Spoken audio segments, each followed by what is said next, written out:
So recently, in a couple of years, there seems to be a number of coups that pop up in these recent years, and most of them come from the colonial hotspot of Africa. Now, you're probably wondering, why do coups always happen in the country of Africa? Well, Africa always, and I mean always, had many coups after the chaotic decolonization of Africa. After a year of being said, screw this, and granted the Africans independence and free of the Africans for revolting. But the Europeans didn't think anything after granting them independence and just gave them random ass borders and agreed to it. And after the Europeans left, Africa has become full of coups, starting with Egypt in 1952, where the Egyptians said, screw this, and toppled King Farouk of Egypt. And then after that, coups are starting to become more common. And over the past year, African coups are starting to become more present again, starting in 2021. But if you think African coups just randomly appeared out of nowhere again, you'd be dead wrong. Look at the graph of the numbers of coups in Africa. And as you can see, it started in the 1950s to the 1960s with its golden age of African coups.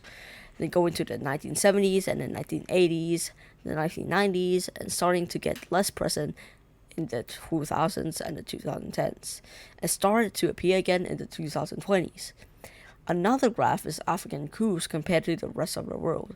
Now, as we can see, African coups appear the most. Now, why do African coups appear? Well, the first reason is that most of Africa is poor. Now, why does this matter? Well, because military men or other influential politicians in the country will think, the people are poor, the government isn't doing anything, and the people are getting tired. Well, this is time, boys. Get ready. And then a coup will happen on top of this regime. That's why poor African countries have a lot of coups. And coups mostly pop up in what's called the coup belt, which is where the coup gold mines are. And most of the countries here are pretty poor, and that's why countries in this area have so many coups. And if you probably think, oh, but why are so many African countries poor? Well, take a look at this corruption index from all over the world and see where the most red countries are. Yeah, the coup belt. Another main reason for coups in Africa is instability in the African countries.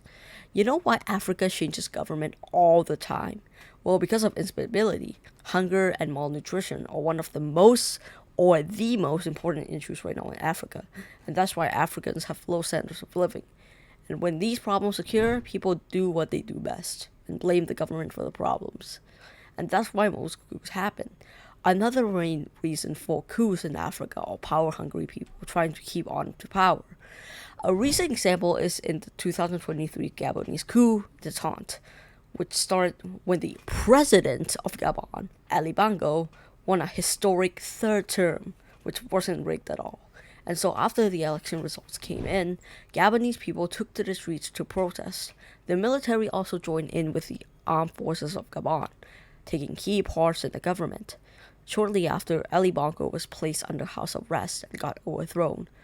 Now, this is why you shouldn't be power hungry, so this would happen to you. So look out, Putin.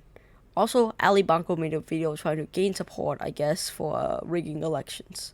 For the people here have arrested me and my family. My son is somewhere, my wife is in another place. So yeah, I just wanted to make this video about African coups because why not? Also, I'm going to start posting on this channel, so look out for more videos soon.